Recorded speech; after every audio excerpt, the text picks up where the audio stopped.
პეტროგლიფებით დავიწყოთ, ეს ძალიან სოფლიო მნიშვნელობის, არა მარტო წალკის და საქართველოს სოფლიო მნიშვნელობის უნიკალური ადგილია, ეს ზუსტად ამ ხეობაში არის, ეს განთიადის მიმდებარე ტერიტორია, სოფელ განთიადთან არის.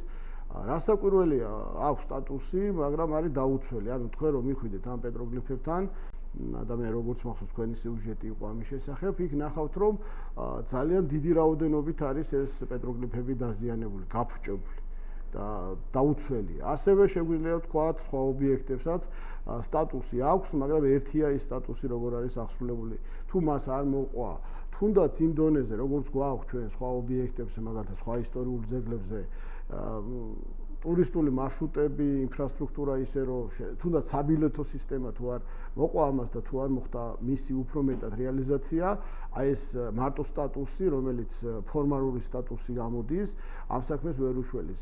აი წარმოვიდგინოთ ჩვენ რომ იგივე უფლიციხე ვარძია ქონდეს სტატუსი და იქ ვიზიტორების შესვლის არანაირი ორგანიზებული სისტემა არ ქონდეს, არაფერიც არ იქნება. შეიძლება ვიღაცები შევიდნენ, მაგრამ ის რაც დღეს ფაქტიურად სავიზიტო ბარათებია ესეთი ობიექტები ჩვენი ქვეყნის არ იქნება ისე როგორც არის. თუ აქ მოეწყობა ეს ინფრასტრუქტურა და შესაბამისად მოხდება იქ ვიზიტორების უფრო გეგმაზომიერად, კანონზომიერად და ისეთი ვიზიტი, როგორც ჩვეულებრივად შეფერის ისტორიული მემკვიდრეობის ძეგლს, უფრო მეტად იქნება დაცულიც, ცნობილიც და პოპულარულიც საზოგადოებაში.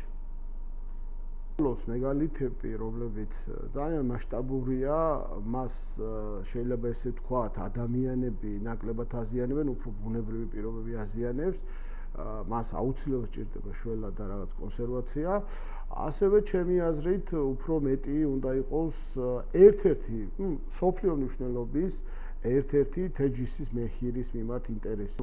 მეჰირები, მეგალითები, მათ შორის სხვადასხვა საინტერესო ნაგებობები და იგივე გერმანული მემკვიდრეობა, რაც თრიალეთში არის და კიდე ბევრი სხვადასხვა უცნაური და უნიკალური შენობები არის დროზე მართალია ზოგ სტატუსი აქვს, მაგრამ უფრო მეტად აქტიურად მას სჭირდება კონსერვაცია, გადარჩენა, რათა მომავალ წლებში შეიძლება ის საერთოდ აღარც გადასარჩენიც აღარ იყოს. ეხლა გერმანული მემკვიდრეობა 1800-იანი წლების არის, მეჰირი მაგალითად 7000 წლის არის, ზოგიერთი ეკლესია, მონასტერი მე-7, მე-8, მე-9 საუკუნის არის. ავრანლოდ 3500-4000 წლებამდე მივდივართ, ის მეგალითები რაც არის, კანიონში არსებული სხვა ძეგლები, ანუ ფაქტობრივად ყველა საუკუნეა და სამწუხაროა, რომ წალკის წყალსაცავმა ძალიან დიდი მემკვიდრეობა ჩაძირა, დატბორა და მათ შორის თრიალეთი, მათ შორის ტბეთის უნიკალური სტეფანეს სახელობის ეკლესია, სამწუხაროდ წყალში არის მოთავსებული.